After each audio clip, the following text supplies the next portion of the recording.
SIR নিয়ে সরগরম জাতীয় রাজনীতি। মাস কয়েক পরেই বিহার বিধানসভার ভোট। বিহারের ভোটার তালিকা থেকে লক্ষাধিক ভোটারের নাম বাদ পড়তে পারে। উল্লেখ্য, বিহারে ভোটার তালিকা সংশোধনের কাজ করছে নির্বাচন কমিশন। কমিশন সূত্রে খবর, 2003 সালে বিহারে শেষবার এসআইআর হয়েছিল। অবৈধ অনুপ্রবেশকারী সহ অযোগ্য ভোটারদের তালিকা থেকে বাদ দেওয়ার লক্ষ্যে এই পদক্ষেপ করা হচ্ছে বলে জানিয়েছে কমিশন। যাতে শুধুমাত্র যোগ্য ভারতীয় নাগরিকরাই ভোটদানের অধিকার পান, সেটা নিশ্চিত করতেই এই সংশোধনী। এ নিয়ে ইতিমধ্যে সুর চড়াতে শুরু করেছে দেশের বিরোধী দলগুলি। এসআইআর নিয়ে রাজনৈতিক চাপানুতোর তুঙ্গে। কমিশনকে তোপ দেখে মুখ্যমন্ত্রী মমতা বন্দ্যোপাধ্যায় বলেন, কেন্দ্রের যোগ সাজসে এনআরসি খেলায় নেমেছে কমিশন। বিরাট গেম প্ল্যান আছে সরকারের। বিরাট গেম প্ল্যান আছে। এবার বলছি ডাবল ইঞ্জিন সরকারের। কেন জানেন? এই যে নির্বাচন কমিশনকে নিয়ে এসেছেন, তার পায়ে আমি জবা ফুল দিয়ে বলছি, আপনি ভালো থাকুন। আপনি গভর্নমেন্টের ওই এনআরসির খেলায় নেমেছেন। বলছেন একবার কারো বাড়ি যাবে, ঘুরে চলে আসবে, 4 বার যাবে। 4 বার তো সকাল দুপুর বিকেল সন্ধ্যাও যেতে পারে, নাও যেতে পারে, নিয়ে তার নামটা বাতিল। কত বড় সাহস! স্বাধীনতা আন্দোলনে ছিল না, জাগরণে ছিল না, গণতন্ত্রে ছিল না, শুধু একজন দেশের মন্ত্রী, তিনি কোঅপারেশন ডিপার্টমেন্টের প্রিন্সিপাল সেক্রেটারি ছিলেন।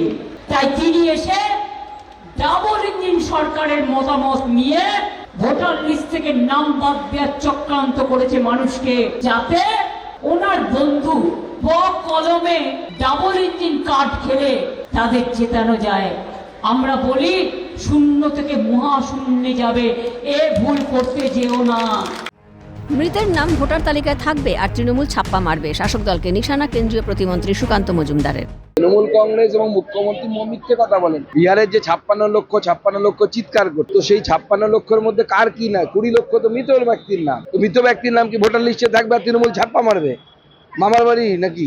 তাহলে 2002-03 তো ইন্টেন্সিভ রিভিশন হয়েছিল, তখন তো 40 লক্ষ বাংলার মানুষের নাম বাদ গেছে। কই চেঁচাইনি তো তখন, আধার কার্ড বাদ দিয়ে হয়েছিল। ইন্টেন্সিভ রিভিশনটা ভোটার লিস্টের ব্যক্তি দেবে। গণতান্ত্রিক দেশে, বিশেষ করে ভারতবর্ষের মতো দেশে অত্যন্ত গুরুত্বপূর্ণ একটি কাজ নির্বাচন কমিশনের। নির্বাচন কমিশন মাঝে মাঝেই সেটা করে, একসময় 2 থেকে 3 বছর অন্তর অন্তর হতো, 22 বছর হয়েছে সেটা হয়।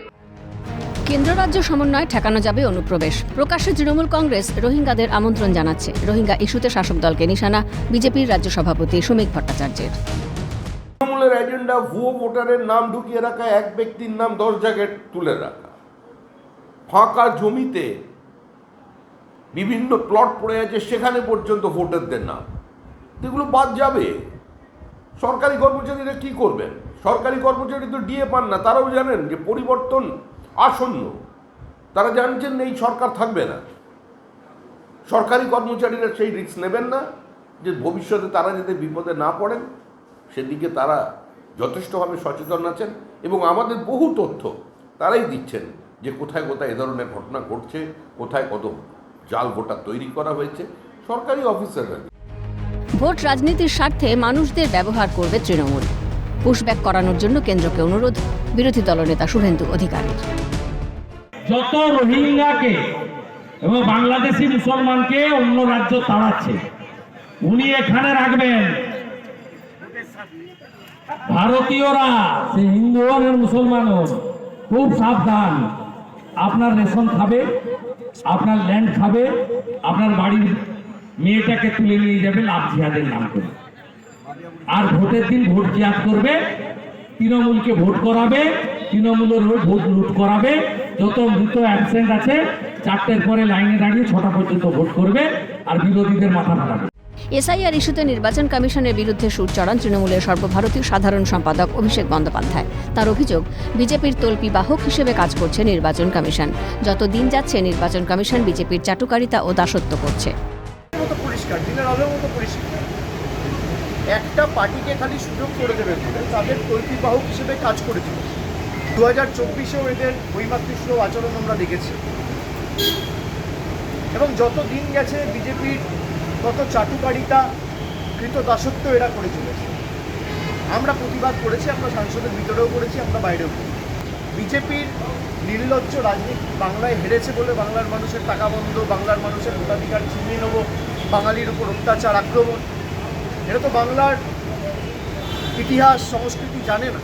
বিহারের পর বাংলায় এসআইআর প্রতিবাদে গর্জে উঠেছেন মুখ্যমন্ত্রী মমতা বন্দ্যোপাধ্যায়। উল্লেখ্য, গত সপ্তাহেই বিএলওদের প্রশিক্ষণ দেওয়াও শুরু করেছে নির্বাচন কমিশন।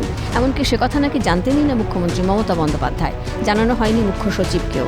তবে নির্বাচন কমিশন যেভাবে এসআইআর করতে বদ্ধপরিকর, তা এই রাজ্যে সম্ভব কিনা তা নিয়ে চর্চা তুঙ্গে। ক্যালকাটা নিউজ।